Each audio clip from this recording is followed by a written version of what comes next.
watu wako tuko mbele zako Mungu, ili upate kusema nasi, ni katika jina lako Bwana Yesu, amen. Tuketi.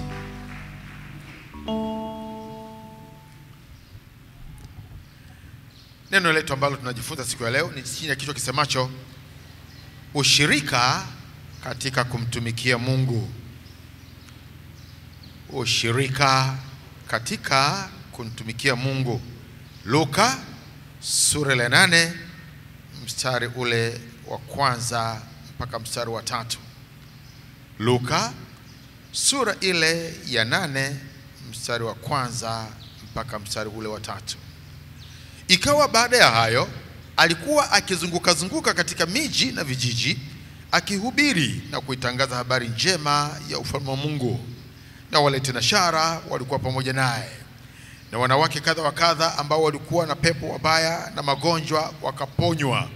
Nao ni Mariamu aitwa Magdalene aliyetokwa na pepo 7, na Yohana mkewe Kuza wakili wake Herodi, na Susana na wengine wengi waliokuwa wakimhudumia kwa mali zao.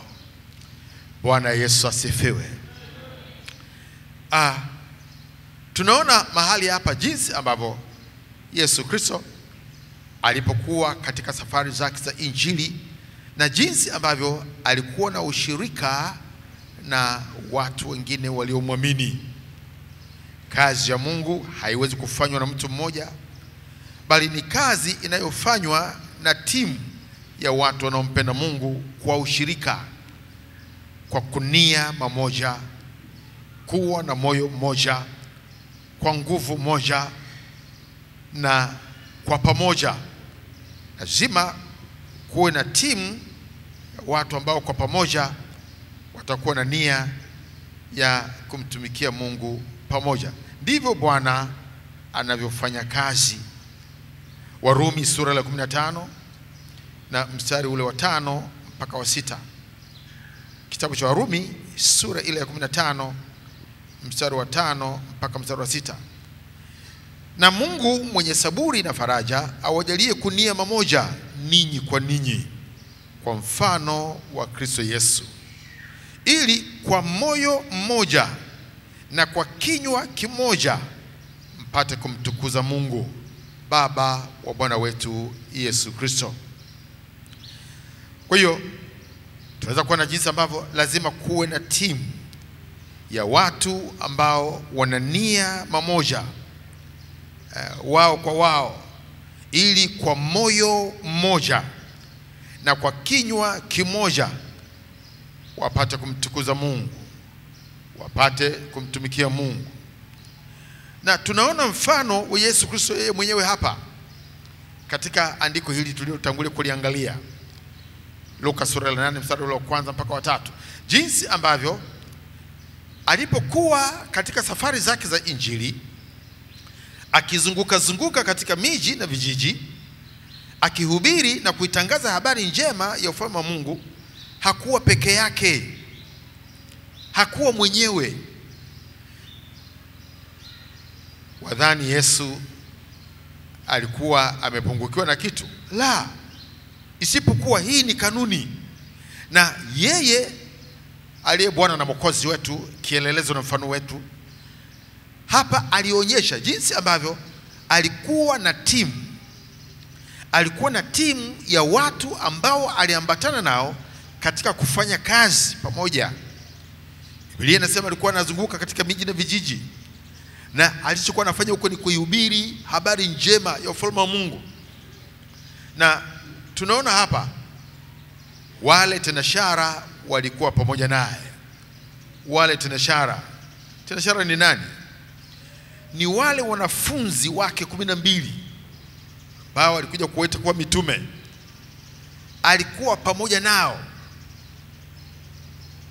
kuonyesha jinsi ambavyo wale wanaookoka, wale wanaofanyika kuwa wanafunzi wa Yesu, hatimaye wanatakiwa kuifanya kazi ya Mungu, waambatane na Yesu, walitumikie kusudi lake kama jinsi ambavyo walifanya hao wanafunzi 12. Leo watu wengi wanapokuja kanisani wanakuja tu kusali na kuabudu. Hawajui ya kwamba liko kusudi la Mungu la watu hawa kufanyika kuwa timu ya kuhubiri habari njema za ufalme wa Mungu. Bwana Yesu asifiwe.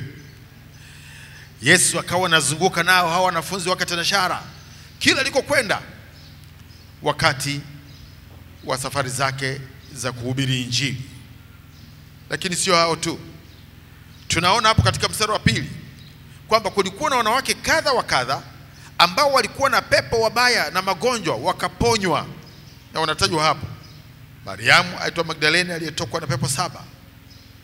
Kumbe watu wanaofunguliwa, watu wanaoponywa, watu wanaowekwa huru kwa namna mbalimbali wanapokuja kwa Yesu.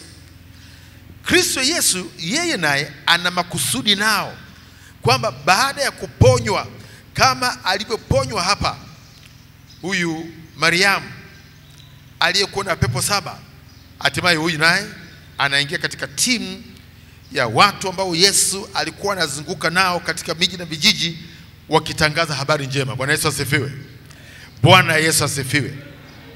Kwa hiyo unapokuwa ni mtu ambaye wewe ulikuja unaumwa, nia yako ilikuwa ni kuponywa, kumbe unapokuja kwa Yesu haukuja kwa bahati mbaya, hauponywi kwa bahati mbaya, haujaokolewa kwa bahati mbaya. Wewe nawe unatakiwa uingie katika timu kama jinsi ambavyo Mariamu huyu ambaye alikuwa na pepo 7 pamoja na wagonjwa wengine walivyoingia katika timu ambayo Yesu aliambatana nayo, akawa anazunguka nao katika miji na vijiji katika kuhubiri Injili. Bwana Yesu asifiwe. Bwana Yesu asifiwe. Lakini sio wao tu. Tunaona mstari wa 3. Na Yohana mkewe Kuza, wakili wake Herodi, na Susana na wengine wengi waliokuwa wakimhudumia kwa mali zao. Bwana Yesu asifiwe. Hili ni kundi lingine la 3 la watu ambao walimwamini Kristo, na hawa wakajipambanua kwamba walikuwa ni watu ambao walikuwa wanamhudumia Kristo katika safari zake za Injili kwenye miji na vijiji, na kila alikokwenda akizihubiri habari njema. Hili nalo sisi nasi tumeokolewa bado kwa nia hiyo hiyo, kwa kusudi hilo hilo ambalo Kristo alikuwa nalo wakati huo, kwa sababu Injili bado inahubiriwa, kwamba maisha yetu kwa mali zetu tutamhudumia Kristo, tutahubiri Injili ili kutimiza lile kusudi ambalo Bwana alikuwa nalo wakati tulipokuwa tunaokolewa. Hujaokolewa kwa bahati mbaya, hujaja kwa Yesu kwa bahati mbaya. Lipo kusudi la Mungu, uko utumishi, na tena kuna ushirika ambao unahitajika katika utumishi, ambao kila mmoja ana sehemu yake ya kufanya katika jina la Yesu. Warumi sura ya 8 na mstari wa 28. Kitabu cha Warumi sura ya 8 mstari wa 28. Nasi twajua ya kuwa katika mambo yote Mungu hufanya kazi pamoja na wale wampendao katika kuwapatia mema, yani wale walioitwa kwa kusudi lake. Ndio wale wanaompenda Mungu, wale waliokolewa kwa kusudi lake, wale ambao Mungu anawapatia mema. Lipo kusudi, na kusudi hilo ni la kufanya kazi pamoja na Mungu, kuwa na ushirika katika kumtumikia Mungu. Jambo hili ndilo linalokuwa chanzo cha baraka katika maisha ya waaminio. Ikiwa ni watu tu ambao tunakuja kwa ajili ya kuingia na kutoka, kuingia na kutoka, bado hatuwezi kulikamilisha lile kusudi la Mungu. Kwa nini Mungu alituponya? Kwa nini Mungu alituokoa? Kwa nini Mungu ameendelea kuhifadhi uhai wetu hata sasa? Wengine wanakufa, sisi tunaishi. Wengine wanaugua, wanakufa, sisi bado tunaishi.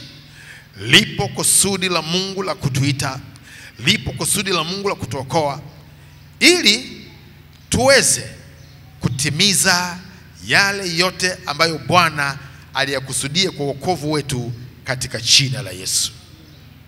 Ndio maana utaweza kuona maandiko yanayoeleza jinsi ambavyo Yesu Kristo yeye mwenyewe alitumwa na Mungu kuja kuihubiri Injili.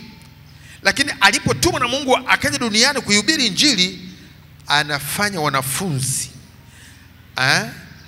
Kuna kuwa na wengine wanaomwamini, wale na wahubiri wakaamini. Kama tunavyoweza kuona timu yake aliyokuwa nayo hapo mwanzo wakati alipokuwepo duniani, hata leo bado wako ambao tunaendelea kumwamini Kristo. Maandiko yanaeleza jinsi ambavyo Bwana alimtuma yeye mwenyewe, Baba alimtuma yeye mwenyewe, vivyo hivyo Yesu anatupeleka sisi ili tupate kuitenda kazi yake. Hiyo ndiyo sababu ya wewe na mimi kuokolewa. Si tu kwamba tuingie mbinguni, lakini tuingie mbinguni kama watu ambao tumetoka katika kumtumikia Bwana wetu Kristo katika jina la Yesu. Yohana sura ya 20 mstari wa 20 mpaka 21. Yohana sura ya 20 mstari wa 20 mpaka 21. Naye akiisha kusema hayo, akawaonyesha mikono yake na ubavu wake. Basi wale wanafunzi wakafurahi walipomwona Bwana. Basi Yesu akawaambia tena, amani iwe kwenu. Kama Baba alivyonituma mimi, mimi nami nawapeleka ninyi. Hilo ndilo ambalo Kristo ananena nasi siku ya leo. Kama Baba yake alivyomtuma yeye, nasi ametuokoa sisi, ametuchagua sisi, anatupeleka sisi. Lazima tufanye kazi hii kwa ushirika. Tuwe na ushirika na Mungu, na tena tuwe na ushirika sisi wenyewe kwa wenyewe. Bwana Yesu asifiwe sana. Yohana sura ya 3 mstari wa 17. Yohana sura ya 3 na mstari ule wa 17. Hayo ni maneno ya Yesu. Maana Mungu hakumtuma mwana ulimwenguni ili auhukumu ulimwengu, bali ulimwengu uokolewe katika yeye. Ulimwengu uokolewe katika Kristo. Yesu anataka ulimwengu uokolewe. Na ni nani wa kuokoa ulimwengu? Nani wa kuokoa ulimwengu? Ni mimi na wewe tuliomwamini Kristo. Na jambo hili haliwezi kufanikiwa ikiwa hatuna ushirika katika kumtumikia Mungu. Lazima tuwe na ushirika, kuwe na mipango madhubuti, kuwe na mikakati madhubuti kwa ushirika kabisa katika kumtumikia Mungu.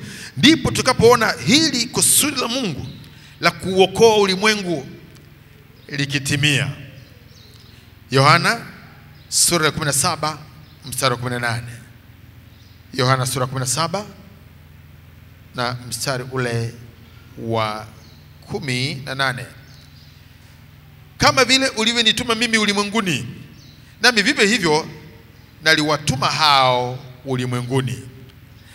Kama Baba alivyomtuma Kristo, ndivyo yeye naye Kristo anavyotutuma sisi ulimwenguni. Na jambo hilo liko dhahiri, liko wazi, kwa sababu tunaweza kuona hata Bwana wetu Yesu Kristo yeye mwenyewe wakati alipokuwa duniani alikuwa na watuma wengine. Bado angali yuko duniani, alikuwa na watuma wanafunzi wake waende ulimwenguni, waende kwa watu wengine wakawahubiri habari njema. Marko sura ya 3 mstari wa 14. Marko 3:14. Akaweka watu 12 wapate kuwa pamoja naye, na kwamba awatume kuhubiri. Hii ni Yesu.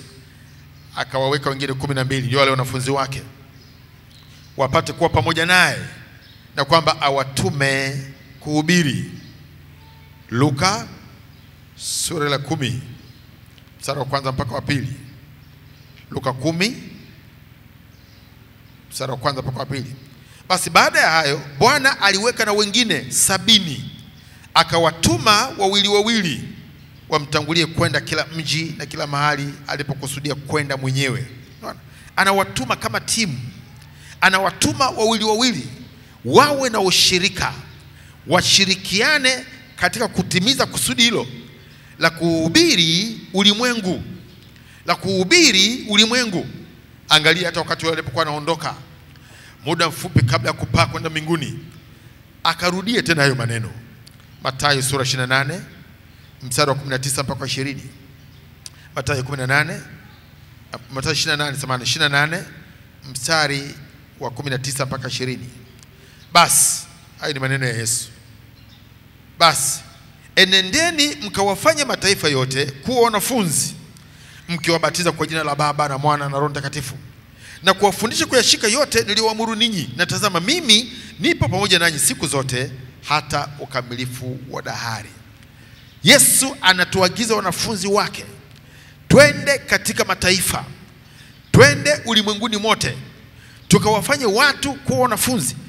Jambo hili haliwezi kufanikiwa kama hatutakuwa na ushirika katika kumtumikia Mungu. Sio swala la mtu mmoja, wewe mwenyewe peke yako. Hata kama ungalikuwa na upako namna gani, uwezi.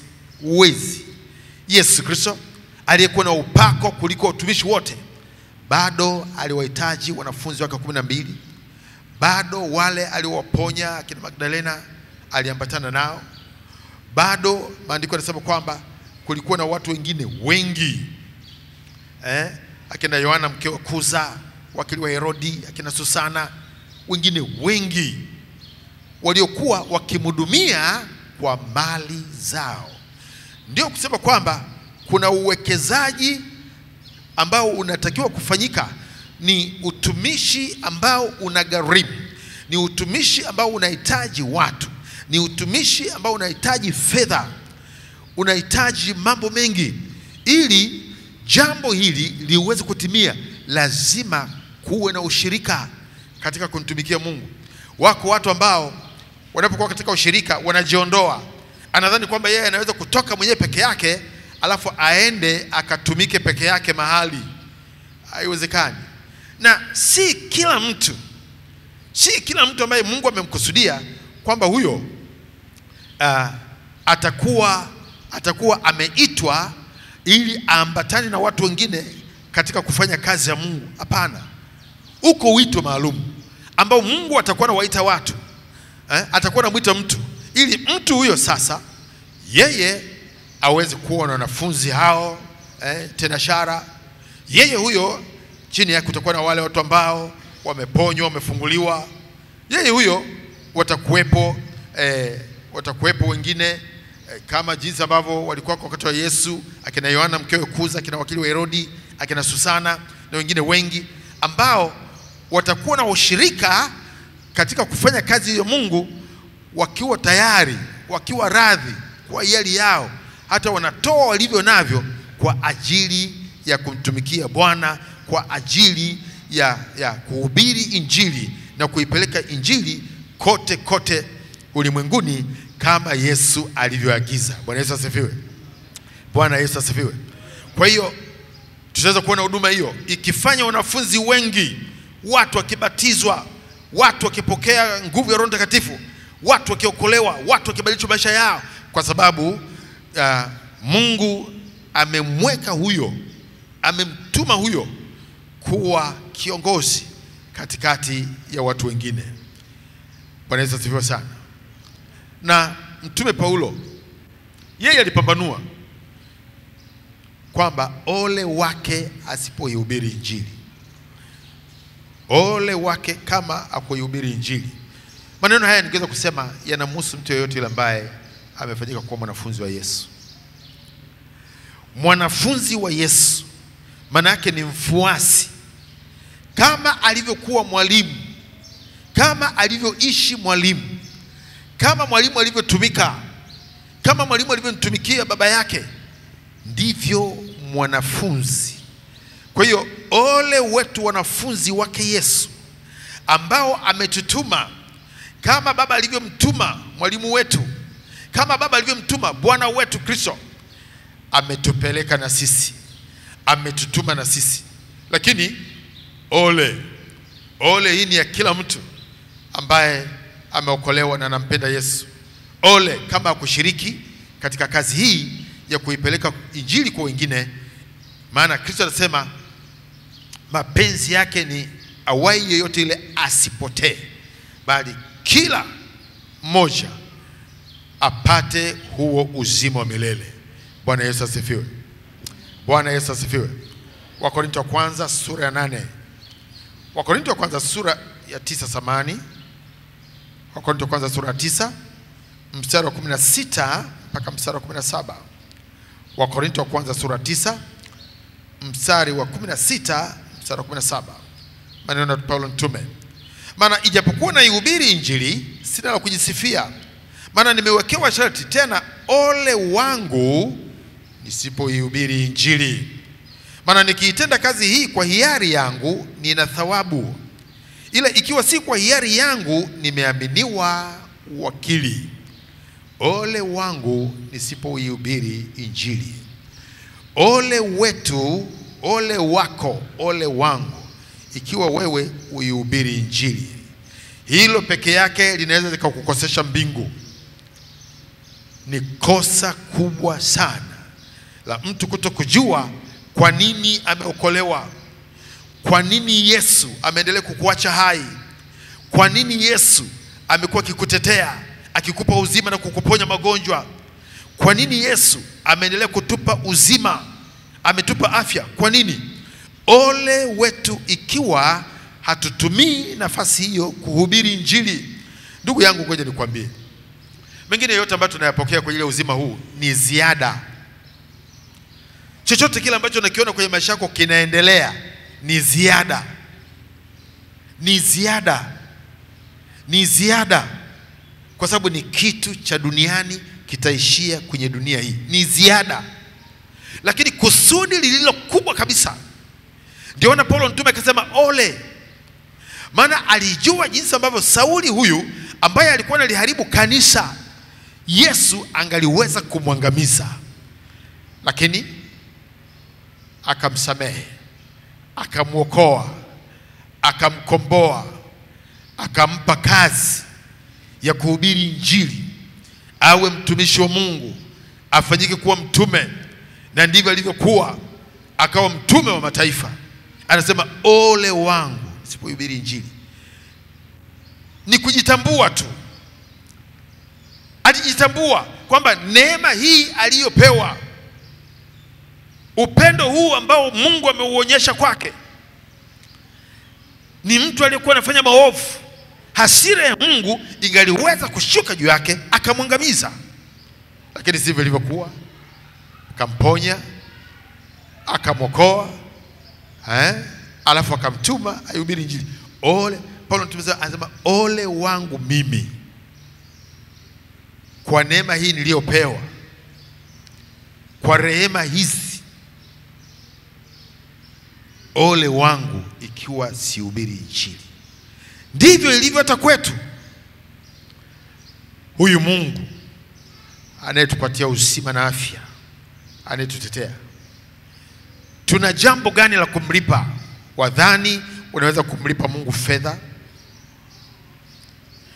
Unaweza kumpa Mungu fedha ukamlipa kwa wokovu aliyotupatia? Ole wetu tusipoihubiri injili. Bwana Yesu asifiwe. Bwana Yesu asifiwe. Ndiyo maana sasa katika hili makanisa ya Makedonia, kwa ufunuo waliokuwa wamepewa nyakati hizo, wakaona ya kwamba ili waweze kufanya kazi ya Mungu vizuri na kutimiza kusudi la Mungu vizuri, wao wakafika mahali wakatengeneza shirika au wakatengeneza ushirika wa kuwahudumia watakatifu kwa msingi wa kuwa na ushirika katika kazi ya Mungu. Ndivyo walivyofanya makanisa ya Makedonia. Wakorintho wa pili. Wakorintho wa pili sura ya 8 mstari wa 1 alafu mstari wa 3 mpaka wa 5. Wakorintho wa pili sura ya 8 mstari wa 1 alafu mstari wa 3 mpaka wa 5. Tena ndugu zetu, twawaarifu habari ya neema ya Mungu waliopewa makanisa ya Makedonia. Mstari wa 3 mpaka wa 5. Maana na washuhudie kwamba kwa uwezo wao na zaidi ya uwezo wao, kwa hiari yao wenyewe walitoa vitu vyao, wakituomba sana pamoja na kutusihi kwa habari ya neema hii. na shirika hili la kuwahudumia watakatifu. Tena walitenda hivi si kama tulivyotumaini tu, bali kwanza walijitoa nafsi zao kwa Bwana na kwetu pia kwa mapenzi ya Mungu. Unaweza kuona hawa watu wa Makedonia walijua kwamba wanahitaji kuwa na ushirika katika kumtumikia Mungu. Wanahitaji kuwa na shirika. Hivyo basi maandiko yanaeleza jinsi ambavyo watu hawa walitoa vitu vyao. Kwa hiyo ndio kusema waliratibu. Kuna utaratibu waliuweka, kuna namna walifanya, na wakawa wanafanya hivyo kwa uwezo wao. Watu ambao walikuwa wamejitoa nafsi zao ili waweze kuwahudumia watakatifu. Hao watakatifu ambao tunazungumza hapa ni watumishi wa Mungu ambao wao walikuwa wanafanya kazi mbalimbali za kuhubiri Injili wakati huo. Na nyakati hizo kanisa la kwanza, kazi kubwa ilikuwa inafanyika wakati huo ilikuwa ni umisheni. Wakifanya vile walivyoambiwa kwamba waende katika mataifa na kuhubiri Injili. Mataifa, watu ambao hawajaokoka katika falme zingine zilizokuwa kwenye nyakati hizo, waende huko wakahubiri Injili. Ndivyo hata akina Paulo walivyofika huko Makedonia, wao nao wakawa wameelekezwa, wamefundishwa, wakaona umuhimu wa kufanya hivyo, kwamba wawe na ushirika maalum, watengeneze utaratibu huo kwa ajili ya kuhudumia watakatifu. Wakorintho wa kwanza sura 16 mstari wa kwanza mpaka wa pili, alafu mstari wa 6. Wakorintho wa kwanza sura 16 mstari wa kwanza mpaka wa pili, alafu mstari wa 6. Kwa habari ya ile changizo kwa ajili ya watakatifu, kama vile nilivyoamuru makanisa Galatia, nanyi fanyeni vivyo. Siku ya kwanza ya juma kila mtu kwenu na aweke akiba kwake kwa kadiri ya kufanikiwa kwake, ili kwamba michango isifanyike hapo nitakapokuja. Mstari wa 6. Labda nitakaa kwenu, naam, labda wakati wote wa baridi, mpate kunisafirisha kokote nitakakokwenda. Kwa hiyo wakati huu Paulo mtume ambaye alikuwa anasafiri huko na huko akihubiri Injili na kufungua makanisa, akawa anawaelekeza kwamba katika kufanya kazi ya Mungu, katika kumtumikia Mungu, zile gharama, ile michango ambayo inatakiwa kufanyika isifanyike wakati mimi nitakapokuja, lakini mipango hiyo fanyeni kabla, ili mimi nikija basi ile kazi ambayo inatakiwa kufanyika iweze kufanyika. Kwa sababu alikuwa ni mtu ambaye alikuwa na ratiba ya kuzunguka sehemu nyingi. Kwa hiyo alikuwa anaelekeza jinsi ambavyo awakute watu wakiwa wamekwisha kuwa tayari, kama ni gharama zimeshafanyika tayari, ili yeye akifika ile kazi inayotakiwa kufanyika iweze kufanyika katika jina la Yesu. Kuonyesha jinsi ambavyo kuna ushirika katika kumtumikia Mungu. Unajua leo unaposikia Mtume Paulo alisafiri safari ya kwanza, akafika sio mpaka Akaya, akaenda mpaka Makedonia, akaenda sio mpaka wapi. Safari hizi zilikuwa zinaratibiwa kwa utaratibu kama huu ambao anawaelekeza hapa watu hawa wa Korinto, kama pia makanisa Galatia, nanyi fanyeni hivyo. Kwa hiyo ina maana alikuwa anaweka utaratibu katika makanisa kwa habari ya ile changizo kwa ajili ya utakatifu, kama vile nilivyoamuru makanisa ya Galatia, nanyi fanyeni hivyo. Siku ya kwanza ya juma kila mtu wa kwenu na aweke akiba. Kwa hiyo kulikuwa na utaratibu fulani ambao ulikuwa unatengenezwa kwa ajili ya kutengeneza shirika na kuwa na ushirika kati ya watu na Mungu katika kufanya kazi ya Mungu. Bwana Yesu asifiwe. Bwana Yesu asifiwe sana. Ndio maana watu hawa walifanya kazi kubwa, na ikafika mahali maandiko yanasema wale watu walioupindua ulimwengu wamefika huko nako. Watu wale, ule ushirika waliokuwa nao ule mshikamano waliokuwa nao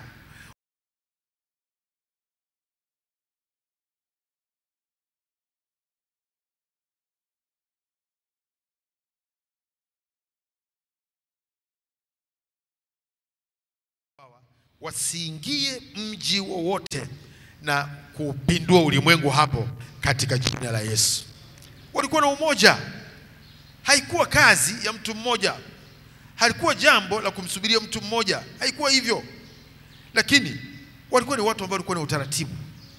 Na kwa kweli watu waliotutangulia, namna yao ambayo walitenda, namna yao ya kujitoa, namna yao ya kunia mamoja, namna waliweka nguvu moja katika mambo waliyofanya, ni changamoto sana kwetu leo katika kanisa la leo.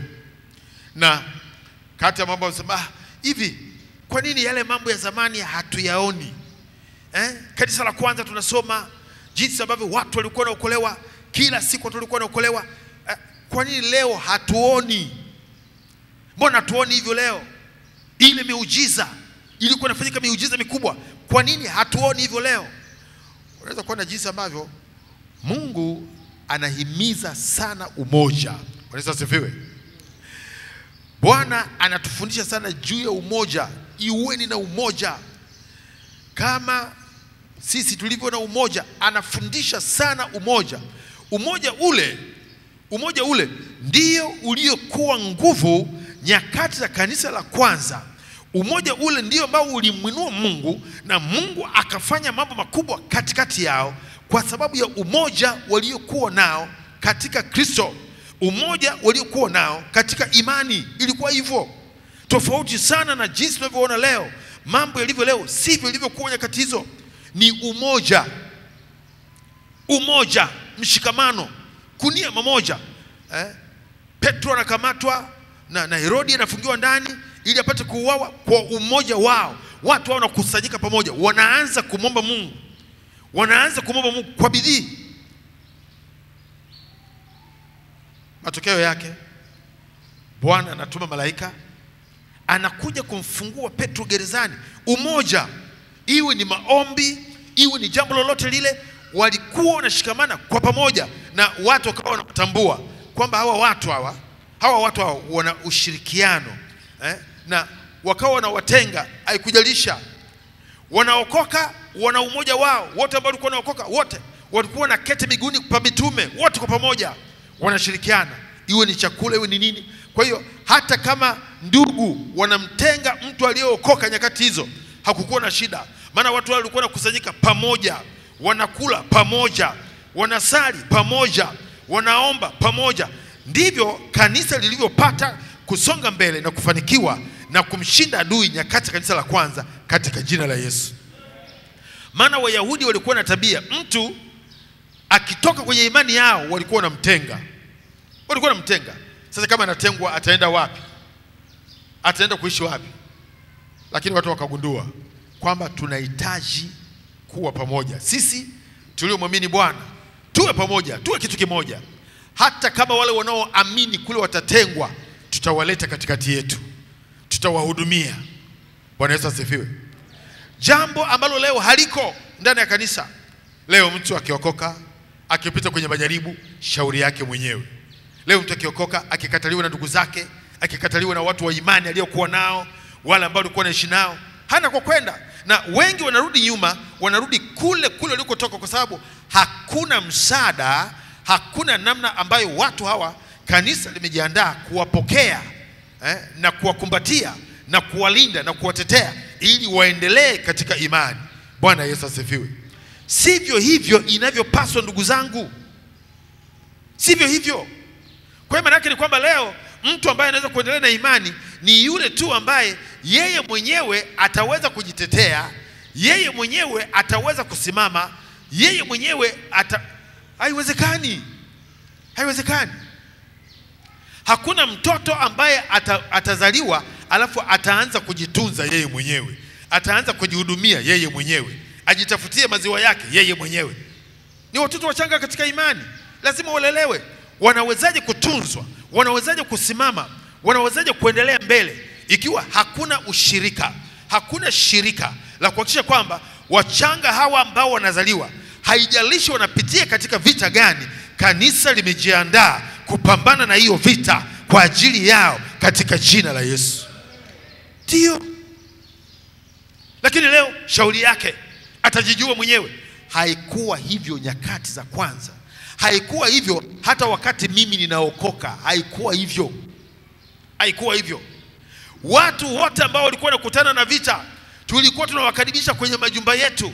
Tulikuwa tunaishi nao, tunalala nao, tunakula nao, katika kila kitu, ili mradi watu hawa waendelee na imani. Bila hivyo hawawezi kuendelea. Maana tunajua uko uadui, na kuna uadui mara moja. Mtu anapotangaza tu kuokoka, mara moja ametangaza vita. Ni nani atakayesimama kwa ajili ya mtu huyo? Ni nani atakayeweza kumkingia kifua? Ni nani atakayekuwa tayari kupigana vita kwa ajili ya huyo mchanga? Nani? Kanisa leo walifanya hivyo.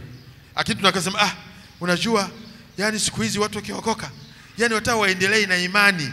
Hata waendelee na imani, hawawezi kuendelea na imani ikiwa hakuna ushirika, hakuna umoja, hakuna ushirikiano wa pamoja wa kuhakikisha kwamba wachanga hawa tunawalea, wachanga hawa tunawakingia kifua, wachanga hawa tunawashikilia waendelee na imani. Haiwezekani. Na ndio maana unaweza kuona kanisa likui, kwa sababu tunategemea mtu akija aendelee yeye mwenyewe, ajilishe mwenyewe, asimame mwenyewe, ajitunze mwenyewe. Wapi? Kwa maelekezo gani? Kwa maelekezo gani? Yesu anamuuliza Petro, wanipenda? Simoni Bayona, wanipenda mimi? Ndio. Lisha kondoo. Wanipenda mimi? Chunga kondoo, lisha kondoo. Kwa nini walishwa kondoo? Si wale wenyewe? Si waende wenyewe malishoni? Lakini kondoo wanawindwa. Kondoo wana maadui zaidi sana, wachanga. Bwana Yesu asifiwe. Bwana Yesu asifiwe. Haikuwa hivyo. Haikuwa hivyo. Sasa kanisa leo limeparaganyika, kila mtu na lwake. Kila mtu na lwake. Ndio maana tunaona haya yanayoendelea sasa hivi. Hakuna kinachoendelea. Matendo ya Mitume sura ya 2. Matendo ya Mitume sura ya 2. Mstari ule wa 40 mpaka mstari wa 42. Matendo sura ya 2 mstari wa 40 mpaka 42. Akawashuhudia kwa maneno mengine mengi sana, na kuwaonya akisema, jiokoeni na kizazi hiki chenye ukaidi. Nao waliolipokea neno lake wakabatizwa. Waliofanyaje? Wakabatizwa. Na siku ile wakaongezeka watu wapata 3,000. Mstari wa 42. Wakawa wakidumu katika fundisho la mitume na katika ushirika. Katika nini hapo? Katika nini? Na katika ushirika, na katika kumega mkate, na katika kusali. Kulikuwa na ushirika, ndugu zangu. Kulikuwa na umoja. Kulikuwa na kunia mamoja. Kulikuwa na nguvu moja ambayo leo hatuioni ndani ya kanisa. Kanisa limeparaganyika. Kila mtu anaipigania nafsi yake. Na ndio maana sasa imekuwa rahisi sana kwa shetani ambaye ni kama simba ngurumaye, anayezunguka anatafuta mtu wa kummeza. Kwa hiyo akimbananisha mtu huko, amembananisha peke yake. Hakuna ushirika. Hakuna ushirika. Mtu amebananishwa peke yake, atatafunwa peke yake, atapotea peke yake. Hakuna mtu mwingine na habari. Haikuwa hivyo. Na wala sio neno jinsi ambavyo linavyotuelekeza, sio hivyo. Haikuwa hivyo tangu zamani. Watu walikuwa wanajitoa, wanatoa nafsi zao. Kwanza mtu anaitoa nafsi yake. Achilia pesa. Nafsi na pesa, nafsi ni ya thamani kuliko pesa. Pesa unaweza kuitafuta, nafsi haitafutwi. Watu wanatoa kwanza nafsi, yani unakuwa tayari kwa lolote kwa ajili ya Kristo. Bwana Yesu asifiwe. Nakumbuka mambo mengi sana ambayo nimeyapitia kwa sababu kujitoa kwa ajili ya kondoo. Kwa ajili ya kondoo. Na nimeshaitwa kwenye vikao, na wakati mwingine kumekuwa na kutishiwa kwamba nitapelekwa polisi.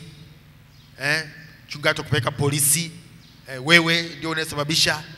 Kwa nini huyu mtu anakuja kanisani? Kwa nini huyu mtu watoto hawa? Kwa nini? Ni mambo ya kawaida. Kwangu mimi hilo sio tatizo. Ni mojawapo katika wajibu nilio nao kwamba ninaitoa nafsi yangu kwa ajili ya kondoo katika jina la Yesu.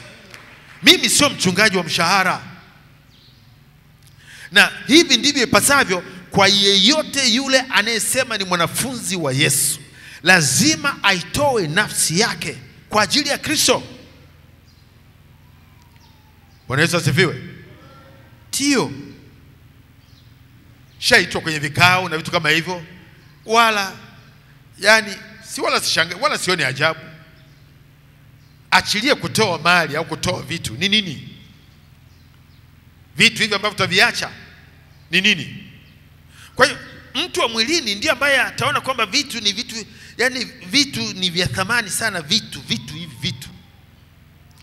Lakini mtu wa rohoni ambaye neno linatuagiza msiviangalie vilivyo chini, viangalie vilivyo wapi? Msiviangalie vile vilivyo chini vinavyoonekana, bali viangalie vilivyo juu visivyoonekana. Bwana Yesu asifiwe. Mtu wa rohoni ataviangalie vilivyo juu. Mtu wa rohoni haoni thamani ya kitu chochote kilicho chini. Hivi vitu vinapita, hivi vitu tunaviacha. Wengine walikuwa na vitu vingi, leo hawako. Wana rekodi gani mbele za Bwana? Umefanya nini? Mungu alikupa nini duniani? Umetoa nini? Hilo ndio swali la kujiuliza. Mungu amekupa nini? Wewe umetoa nini? Yesu aliutoa uhai wake. Bwana Yesu asifiwe. Aliutoa uhai kwa ajili ya kondoo, na tunaagizwa kwamba hata sisi tuwe tayari inapobidi kutoa uhai wetu kwa ajili ya hao ndugu. Bwana Yesu asifiwe. Hata nyakati za zamani kulikuwa na ushirika, na ushirika ule ndio ambao ulisababisha Mungu akatukuzwa, Mungu akainuliwa kwa sababu ya ushirika, kwa sababu ya shirika, kwa sababu ya umoja, kunia mamoja. Mahali ambapo watu wana umoja na nia mamoja, haijalishi wako wachache, Mungu atajidhihirisha mahali hapo katika jina la Yesu. Lakini hata muwe wengi namna gani, hamna umoja, hamni mamoja, hamna moyo mmoja, mahali pa namna hiyo ni vigumu sana Mungu kujidhihirisha hapo. Ndio maana ninasemaje, wakusanyikapo watu wawili au watatu kwa jina langu. Hao wawili au hao watatu wamekusanyika kwa jina la nani? Kwa jina la nani? Wana umoja kwa jina lake Yesu. Anasemaje? Mimi nipo kati yao. Wawili au watatu tu mmekusanyika kwa jina la Yesu, mna umoja, mna nia moja, mna roho moja, kwa nguvu moja, mnataka kufanya pamoja, wawili au watatu. Yesu anasema nipo katikati yao. Hapa tuko wangapi? Kama kipimo ni wawili au watatu, tuko wangapi hapa? Kama hakuna umoja, kama hatunii mamoja, hatuna moyo mmoja, ndugu zangu, tutakusanyika hivi, hata tukiongezeka hatutamwona Mungu akifanya jambo lolote hapa. Hakuna kitu. Yeye ameagiza umoja. Kristo Yesu mwenyewe alikuwa na ushirika na umoja na watu ambao walikuwa pamoja nao, akawa anaambatana nao. Aliwahitaji wale watu wanahitajika katika ushirika kwenye kazi ya Mungu. Ndio maana wewe usidhani kwamba umekuja hapa kuzurura. Bwana anakuhitaji kwenye ushirika wake katika jina la Yesu. Ushirika wako ni wa muhimu sana. Usianze kuwaza kwamba sasa mimi kweli mimi ninahitajika kweli. Bwana anakuhitaji. Ungekuwa uhitajiki asingekuokoa. Kama amekuokoa anakuhitaji katika jina la Yesu. Bwana Yesu asifiwe. Leo tunasikia habari za hekalu la Mfalme Suleiman lilivyokuwa lina sifa, na Biblia inaweza jinsi ambavyo hekalu hili halikuwa la kawaida, halikujengwa kwa namna ya kawaida, na Suleiman akapewa hekima isiyokuwa ya kawaida katika kujenga. Na hata baada ya kumaliza lile hekalu Mfalme Suleiman, watu wakawa wanatoka sehemu mbalimbali duniani kwenda kuliangalia hekalu lile la Suleiman. Lakini ngoja mimi nikwambie, kulikuwa na ushirika mkubwa sana na mzito uliofanyika baina ya Mungu na watu, mfalme na watu, katika kuhakikisha kwamba lile hekalu litakalojengwa litakuwa ni zuri, la thamani, litakalomtukuza Mungu. Kilichosababisha ni ushirika uliokuwako kati ya watu waliokuwa na mcha Mungu na Mungu mwenyewe, na ushirika uliokuwapo kati ya watu wenyewe kwa wenyewe. Angalia Biblia yako katika kitabu kile cha Mambo ya Nyakati wa Kwanza. Mambo ya Nyakati wa Kwanza, sura ile, Mambo ya Nyakati wa Kwanza sura ile ya 29. Mambo ya Nyakati wa Kwanza sura 29 mstari wa 3 mpaka mstari wa 10, alafu mstari wa 13 mpaka 14. Mambo ya Nyakati wa Kwanza sura 29 mstari wa 3 mpaka wa 10, alafu 13 mpaka 14. Tasoma mahali hapo. Nami tena, kwa kuwa nimeiwekea nyumba ya Mungu wangu shauku yangu. Huyo ni Daudi huyo. Nami tena, kwa kuwa nimeiwekea nyumba ya Mungu wangu shauku yangu, nami ninayo hazina yangu mwenyewe ya dhahabu na fedha, naitoa kwa ajili ya nyumba ya Mungu wangu. Zaidi ya hiyo akiba niliyoiwekea tayari nyumba takatifu, yaani talanta 3,000 za dhahabu ya Ofiri, na talanta 7,000 za fedha iliyosafika ya kufunikiza kuta za nyumba, na ya dhahabu kwa vitu vya dhahabu, fedha kwa vitu vya fedha, na kwa kazi ya kila namna zitakazofanywa kwa mikono ya mafundi. Ni nani basi ajitoae kwa moyo ili ajiweke wakfu leo kwa Bwana?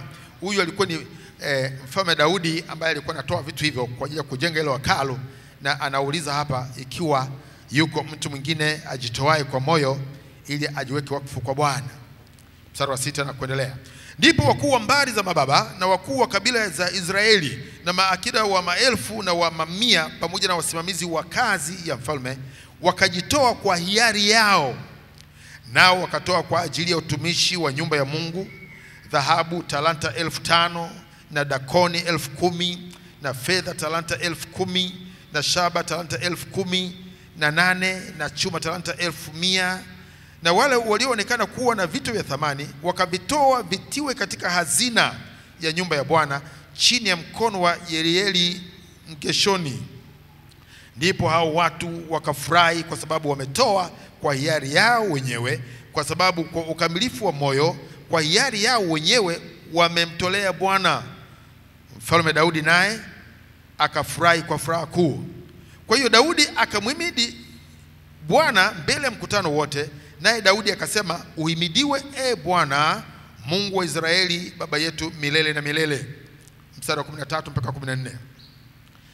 Basi sasa Mungu wetu, tukushukuru na kulisifu jina lako tukufu. Lakini mimi ni nani na watu wangu ni nani hata tuweze kutoa kwa hiari hivi? Kwani vitu vyote vyatoka kwako, na katika vitu vyako mwenyewe tumekutolea. Bwana Yesu asifiwe. Hawa walikuwa ni watu wa rohoni. Walikuwa ni watu wa rohoni, kwamba wametoa, lakini wakafurahi katika kutoa kwao. Na tena wanasema vitu vyote ni vya Mungu mwenyewe, na Mungu mwenyewe wamemtolea. Kwa hiyo hawakuona kama kuna kitu cha ziada. Maana yake ni nini? Ndugu zangu, kuhubiri injili ni gharama kubwa sana sana, na kutokuwa na umoja, kutokuwa na ushirika, kutokunia mamoja, kutokuwa na moyo mmoja kunazuilia sana kazi ya Mungu isiende mbali. Ubinafsi. Sio kwamba kazi ya Mungu inahitaji matajiri wakubwa.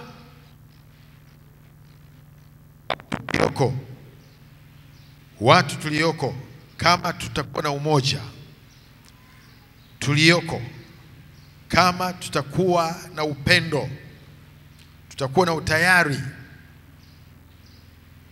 tutakuwa na nia moja, tuna uwezo wa kufanya mambo makubwa. Hao watu wakamfurahia Mungu jinsi ambavyo walifanya kwa ukamilifu wa moyo na kwa hiari yao wenyewe, na matokeo yake Mungu akawainua, akaliinua lile hekalu walijenga, likawa hekalu ambalo si la kawaida, limebaki katika kumbukumbu na historia kwenye Biblia, jinsi ambavyo walifanya kazi ambayo ilimtukuza sana Mungu nyakati zile za Agano la Kale. Kwa hiyo umoja unahitajika sana katika kazi ya Mungu. Upendo wa kumpenda Mungu, kwa sababu ushirika ndio ambao unaleta matokeo makubwa katika kazi ya Mungu. Kunapokuwa na utengano na kila mtu akawa anafanya jambo lake mwenyewe, tafeli, hatuwezi kufika mbali. Jambo lolote lile la kumtukuza Mungu lazima lifanyike kwa ushirika. Tunapoona majengo makubwa mazuri, ni kwa sababu ya ushirika ambao ulikuwako, ambao umesababisha watu wakaweza kufanya hivyo, kama ilivyofanyika wakati huo wa Mfalme Sulemani, wakati wa Mfalme Daudi. Kuna miundo mbinu mingi ambayo inahitajika leo katika kuhubiri Injili. Injili leo inahubiriwa kwa miundo mbinu mbalimbali, kwa vifaa vinavyohitajika, vyombo vinavyohitajika vya kuhubiria, mitandao, matangazo, vitu vingi vya namna hiyo ambavyo gharama yake si ndogo. Gharama za kuipeleka Injili vijijini, katika miji na vijiji, mpaka mwisho wa nchi, mpaka kwenda nchi zingine. Tukiliangalia agizo lile ambalo Bwana Yesu ametuagiza kwamba enendeni kaihubiri Injili kwa mataifa yote, mkiwafanya mataifa kuwa wanafunzi. Hili neno linatuhusu sisi, sio kuja kusali tu, sio swala kuabudu. Tunamwabudu Mungu, tunamtumikia.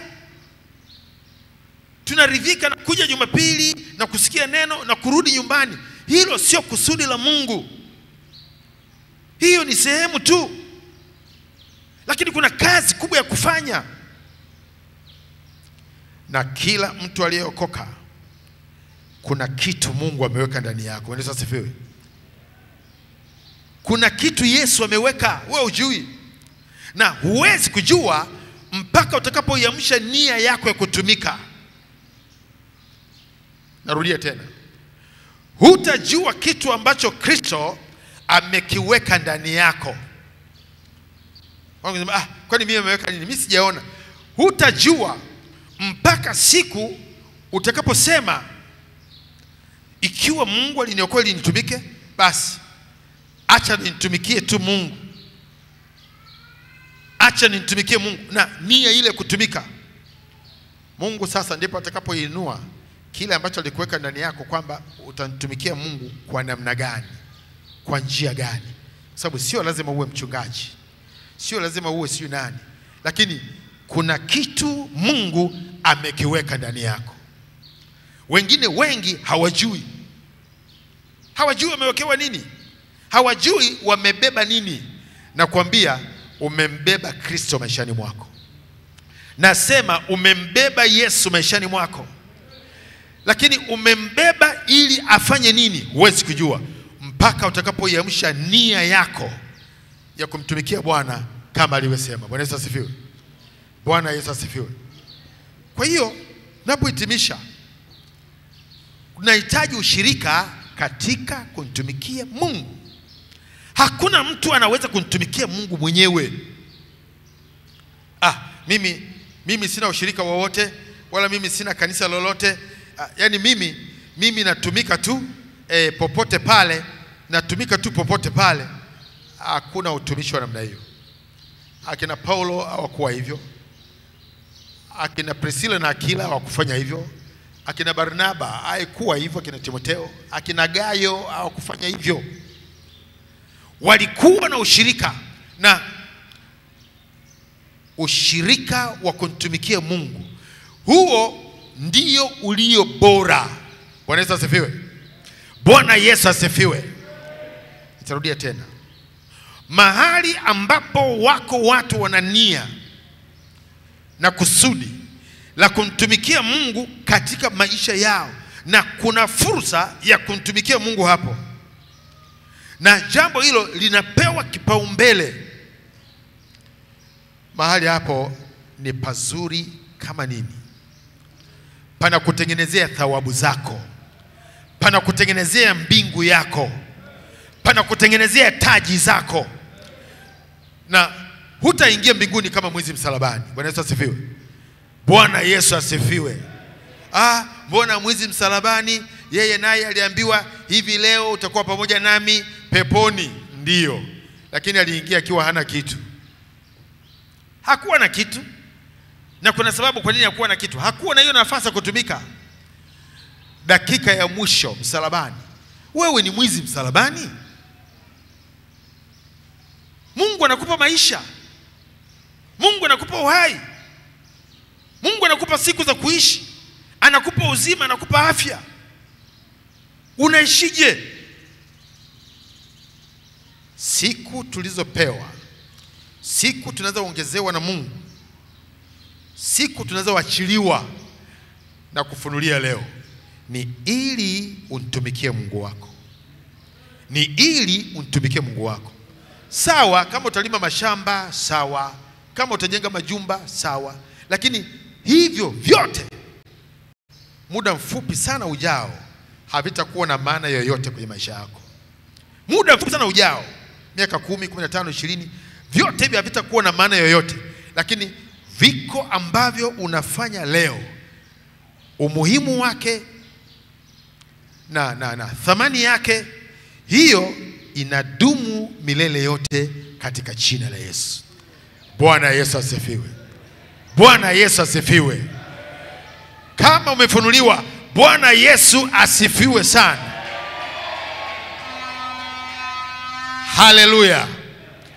Haleluya. Mahali pale ulipo, simama juu.